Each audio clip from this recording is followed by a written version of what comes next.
নারায়ণগঞ্জ জেলা সোনারগাঁও উপজেলার কাঁচপুর ইউনিয়নের সাবেক ইউপি সদস্য কবির ও বিশিষ্ট ব্যবসায়ী ইয়ার হোসেন, হাজী মিজানুর রহমান, মোহাম্মদ রোমান বাদশাহ সৌদি আরব তাবুক আগমন উপলক্ষে মতলবের কৃতি সন্তান সৌদি আরব তাবুক এনটিভি প্রতিনিধি সাংবাদিক ইসমাইল খান টিটুর উদ্যোগে ফুলেল শুভেচ্ছা ও সংবর্ধনা অনুষ্ঠিত হয়েছে। তাবুক প্রতিনিধি ইসমাইল খান টিটু জানান, তাবুক খালেদিয়া বাংলাদেশি মালিকানা সোনারগাঁও হোটেল অ্যান্ড রেস্টুরেন্টে আয়োজিত সংবর্ধনা ও ফুলের শুভেচ্ছা অনুষ্ঠানে প্রধান অতিথি ছিলেন সোনারগাঁও কাঁচপুর ইউনিয়নের সাবেক ইউপি সদস্য কবির হোসেন মেম্বার। জহিরুল ইসলাম ঢালির সঞ্চালনায় উপস্থিত থেকে বক্তব্য রাখেন ও ফুলের শুভেচ্ছা জানান বাংলাদেশি কমিউনিটির সাবেক ছাত্রনেতা কামাল উদ্দিন শিপন, শফিক উদ্দিন, মোহাম্মদ সাগর আলী, জালাল আহমেদ, মামুন হোসেন, শেরে আলী, বিলাল হোসেন।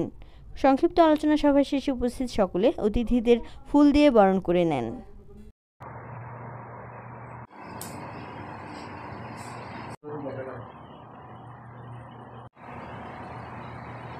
Udah,